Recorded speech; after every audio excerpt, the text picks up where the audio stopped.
Hey everybody. For those of you that do not recognize this tank, and that should be pretty much all of you because I've never really shot any video of this tank, this is my office tank. I talk about this from time to time, and I get a lot of people asking me to shoot video of it, and I never do because it always looks like crap. And I decided tonight, since I'm about to get in here and do a small water change, that, well, this is just how this tank looks, so why not just share what my tank looks like. This is one of those tanks that I talk about from time to time that I say I just don't ever do anything to, just the odd water change from time to time.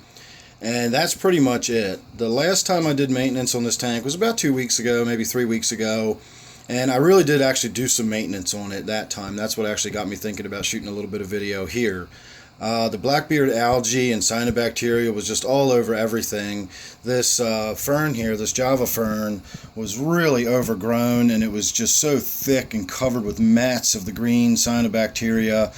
Again, the water is fairly clean. I don't do a ton of water changes on here, but that one silver molly is the only fish in the tank. So doing a small water change, maybe 20% water change every couple of weeks, I'm sure the water in here is just fine. This is the molly that was in my brackish tank for a long time, but it harassed Butterbean, my figure 8 puffer, a little too much and stressed him out, so he needed to find a new home.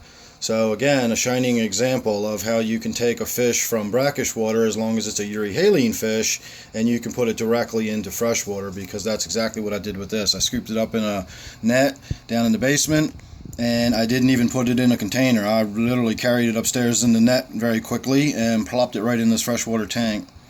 So this is the very first tank I ever set up, and it's pretty much how it was when I set it up. I did have one other piece of plastic decor in there at one point, but I had Java moss growing on that, and it just overgrew the tank, and I couldn't get it to stop growing, and I couldn't get it off the piece, and eventually the plastic started breaking apart, and so that just sort of went away.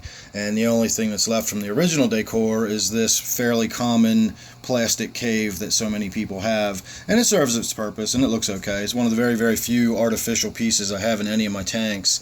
But again, when this tank first started out, it had a SpongeBob pineapple and colored gravel in it. So, well, the colored gravel didn't last very long. I went to this natural gravel pretty quickly. But it did start with the colored gravel and the SpongeBob and a bunch of live bears and all kinds of stuff in here over the years. But eventually it got down to being just sort of an empty tank. And then when I needed a place to put that molly, it went in here. And it's just one of these tanks I don't really want to invest a bunch of time in. I don't want to put a bunch more fish in it or really build the community up, just because I don't spend a ton of time in here. And when I do, I'm usually editing videos or working on videos, that sort of thing. I don't get much time to just actually enjoy this fish tank. It's almost kind of like a place to put this molly, so it's got a place to live until it eventually dies. I've had it for about 3 years. Yeah, probably about 3 years now, maybe a little longer than that, but I'm going to say 3 years. So that's about it. This is my office tank, for better or for worse. That's kind of just what it generally looks like. I'm not going to do any before or after, because all I'm going to do is a few gallons of water out and a few gallons of water back in, and that's it. I'm not even going to wipe the glass down or anything, because I just don't care. So make what you want of that. This is my office tank. Now you've seen it. Now you can understand why I don't generally shoot tons of video of this tank. So this is actually the first one I've shot that I can think of. I don't think I've got another video out there of this tank.